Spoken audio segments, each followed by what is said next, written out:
ராளை பாருங்க கேளுங்க. 600 ரூபாய்ங்க. 600 ரூபா. 600 600 ரூபா. அண்ணா பண்ணிடுறேண்ணா. நீலவண்ணா ராளு பச்சை ராளு வாங்க. அதெல்லாம் போட முடியாது. 600 ரூபா. நான் எடுத்துட்டு அப்புறம் எடுத்துக்கிறவா. 600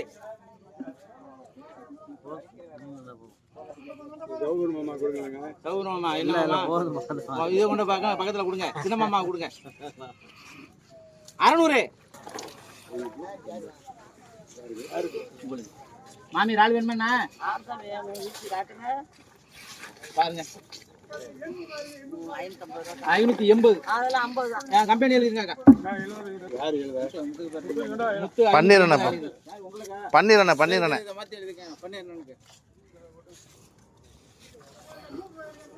முத்து எடுத்து தான் 300 எழுதிருக்காங்க. 300 ரூபாய் எழுதிருங்க போங்க. 300 ரூபாய் எழுதிருக்கீங்களா?